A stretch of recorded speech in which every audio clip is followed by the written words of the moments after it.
गोजोन्थों मेरि Christmas happy Christmas गासैनिसिम दिनैनि बे 25 डिसेम्बराव गोरबोनि अननायजों गोरबोनि समायना बारसे बिबारखौ नोंथांमोननो बारफा आं नोंथांमोननो बावहरनाय जाबाय।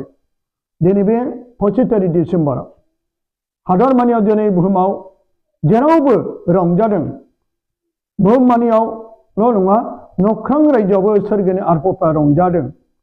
गोबां राजाफ्रा रंजादों आरो जों गासै सुबुं हारिफ्रा रंजादों। आरो बे रंजानाय क्रिसमासनि गेदेरथार सानखौ लानानैनो दिनै नोंथांमोना आरोबाव आङो बे नैथि खोन्दोखौ लाबोबावनाय जाबाय। बावैसो सिगां आङो नोंथांमोननि सिगां बे 25 डिसेम्बरनि सारिजानायनि जारिमिनफोरखौ आं नोंथांमोननो माखासे बिजिरबोना खोन्थादोंमोन।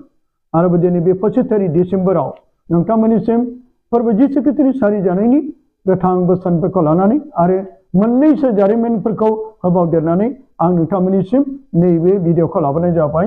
बेनिखायनो गासै अनजायग्राफोर नोंथांमोना आरोबाव बेखौ नायलांबावदो। बेनो आंनि गेदेरथार बाथ्रा थिनानै नोंथांमोननिसिम नेनानै थाबाय। गोजोन्थों अनजायग्राफोर। आरोबाव जों मिथिनो लाबावनि 25 डिसेम्बरा मानो जिसुनि गोथार जोनोम सान जाखो? औ 25 डिसेम्बरखौ सायख'नायनि गुबै जाहोना बेनोदि थारैनो नुनो मोनोदि मार्च मासनि 25 अक्ट'नि 9 अखाफोरनि उनाव एबा जिसुनि क्रुसाव आलायजानाय समनिफ्राय लाजेननानै खृष्टानफ्रा जौगानायनि उनावहाय एबा धोरोम बिगियान मोन्दांथि दा थिय'लजिकेल आइडिया जिसुनि मारियामनि गोरबोआव थानाय समनि थारिख आरो जोनोम थारिखआ मोनसेयावनो गोरोबदों। बेनिखायनो 25 डिसेम्बरा जिसुनि जोनोम सान होननानै हमनानै लानाय जादों। आरोबाव जों मिथिनो लाबावनि 25 डिसेम्बरखौ सोर जिसुनि जोनोम सान होननानै फोसावखो? गोथार पप जुलियास सेथिया 330 एडियाव फोसावो। जुदानि बेथलेहमाव 25 डिसेम्बराव जिसुआ जोनोम जायो। गुबैयै बै समनि खृष्टानफ्रा जिसु ख्रीष्टखौ खौसेथियै ज' जानानै खुलुमोमोन। नाथाय दाबो दान्थे बिदान्थे जिसुनि जोनोम साननि थारिख बाइबेलाव जों नुनो मोना। नंगौ, बे बाथ्राया सैथो। जों सोंनो आरो मिथिनानै लाबावनि सोर राजाजों क्रिसमासनि गिबि फोसावनाया जादोंमोन? जों मोननो हायो जारिमिनाव राजा जस बाथिया गिबि क्रिसमासनि रादाब एबा मेसेजखौ फोसावग्रोदोंमोन। बे राजाफोरनि देरसिन बिबौ जस राजाया 1910 मायथाइसिम रायजो खुंदोंमोन। क्रिसमासखौ मानिबोदोंब्लाबो नाथाय हादरमानियाव गुवारै फोसावजायाखैमोन। बेबो 1932 मायथाइसिम बोखांग्रा फोरबोनि गिबि फोसावनाय क्रिसमास रादाबखौ फोसावनो हाजोबाखैमोन। अनजायग्राफोर आरोबाव जों माखासे मिथिनानै एबा सोंनानै लानि क्रिसमासनि सोमोन्दै जोंहा गोबां मिथिनो गोनां दंबावो। माब्ला गिबि क्रिसमासनि फोरबो मानिनाय जादोंमोन? बुंनो थाङोब्ला 336 एडियाव रमाव बे फोरबोखौ गिबि खुंग्रोदोंमोन।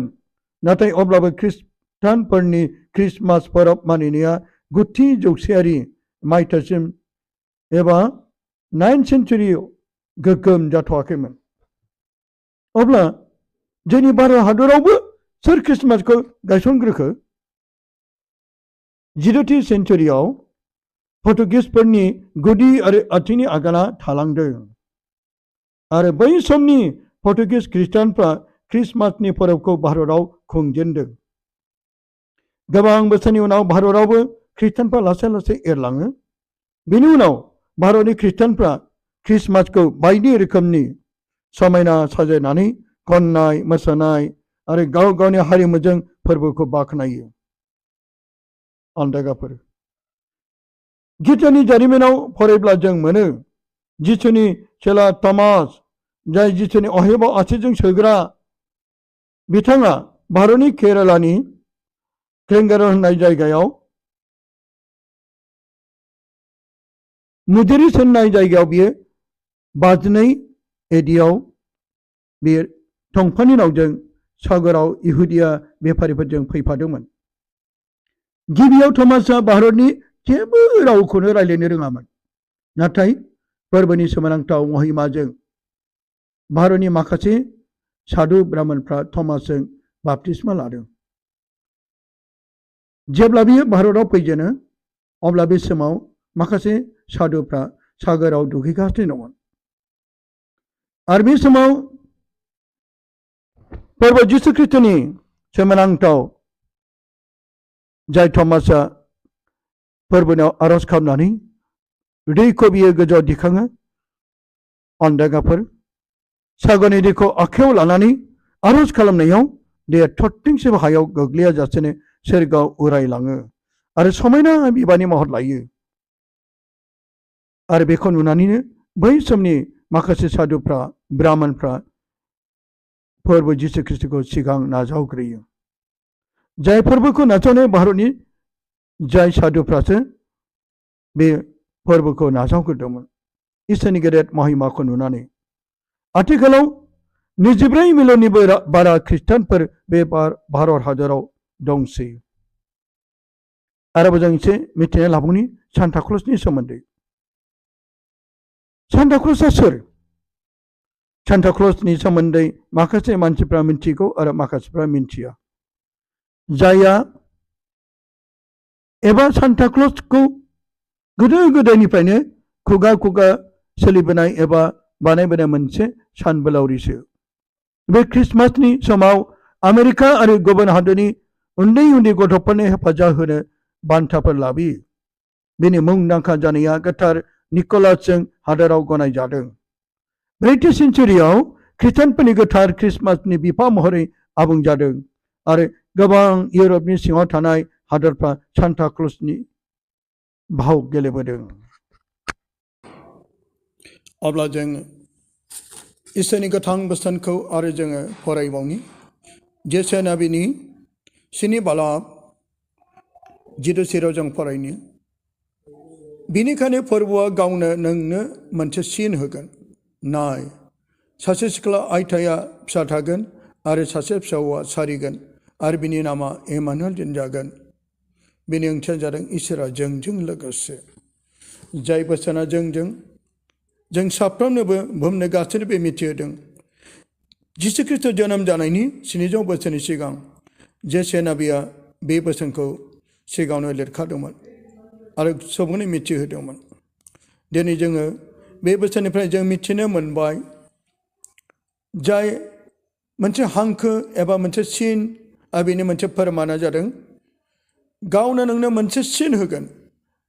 नाय, सासे सिख्ला आइथाया फिसा थागोन आरो सासे फिसावा सारिगोन आरो बिनि नामा इमानुएल दोनजागोन। जाय सिख्ला आइथाया बे मारियाम। जाय आइ मारियामा बे सिख्ला आइथामोन, नाथाय बियो सोरबा सुबुंजों बे गथ'खौ नङा। इसोरनि गोथार जिउआ बेनाव थानानै अब्ला बे जिसुआ बिनि गोरबोआव फैदों। मानोना गाब्रिएल आत्मा बेनाव फैनानै बुंदोंमोन, जेरै लुकासनि 1:35 बालाबाव, गोथार जिउआ नोंनि सायाव फैगोन आरो गोजौ सिन्थानि बोलोआ नोंनि सायाव थाफैगोन। बे समाव मारियामनि गोसोआव बोलो फैबाय आरो बे बुंबाय दे आं फोरबोनि लोंजो, नोंनि बाथ्रा बायदि आंहा जालांथों। आरो बे बाथ्रा बायदिनो दिनै बाथ्रायानो बेदर जाबाय आरो फोरबो जिसु ख्रिस्टआ मानसिनि फिसा महरै, स्वयं इसोरानो मानसिनि फिसा महरै आइथामारि गोरबोआव बियो थाफैबाय आरो सारि जाबाय। आरो बे सारि जानायनिफ्राय जों मिथिनो मोनबाय इमानुएल। आरो बे इमानुएल जादों इसोरा जोंजों लोगोसे। सोरगोनि आफा इसोरानो जेरै बे हादोराव मानसिनि फिसा महरै बे हादोराव जोंजों थाफैनायखाय इसोरा जोंजों लोगोसे।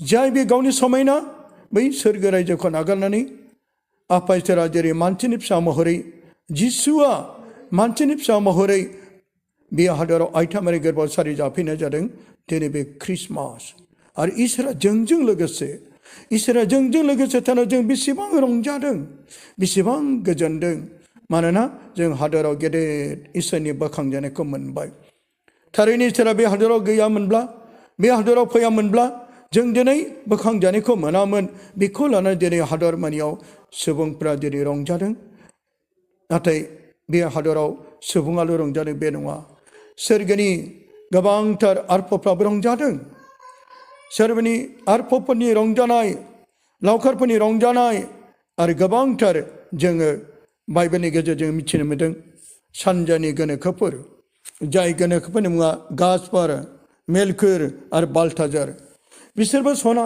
दना आरो गन्दरा सोनानै बे गोरलै गथ' जिसुखौ बे इसोरखौ खुलुमदों जाय राजाफ्रानो जेरै खर' गंग्लायनानै उन्दै जानानै सना दना गन्दरा सोना दान होनानै बे इसोरखौ खुलुमदोंब्ला जोंबो दिनै गावखौ गिदिर खालामाजासेनो जों बेखौ खुलुमनि बेखौ जोङो मान होनि अनदायगाफोर अब्लासो जों बे थार जिसुखौ जाय सोरगोनिफ्राय समायना बारसे बिबारा बे हादराव मानसिनि महरै बे हादराव बारफैबाय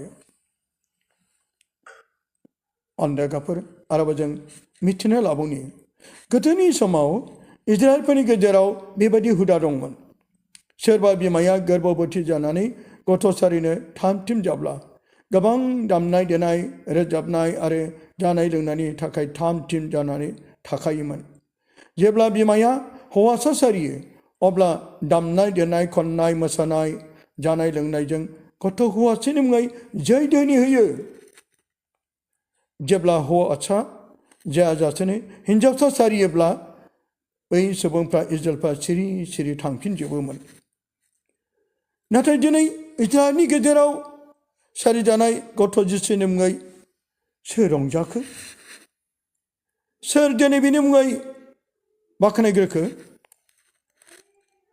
बै समाव रावबो गैया सारिनि थाखाय बे जायगा गैबावा जायनि थाखाय सोरगिनि आरफफ्रा सोर रंजादों फेंफा सुदों मेथाइ खनदों आरो गाहाम रादाखौ हावरिया मालायनाव गलाम बायनानै जाग्रा लावखारफोर गुरै गोसोनि बिसोरनोसो सोरगोनि आरफआ फोरमायफैदों आरो बिसोरसो बै मोजां रादाखौ मोनग्रोदों बेनि ओंथियानो बेनोदि जोंबो बै लावखारफोर बायदि गुरै गोसो जानानै जोङो बेबायदि फोरबोनि खाथियाव जोंखौ थानो नांगौ थुजों गोरबोनि मोसौ गलियाव जिसुखौ जायगा होनि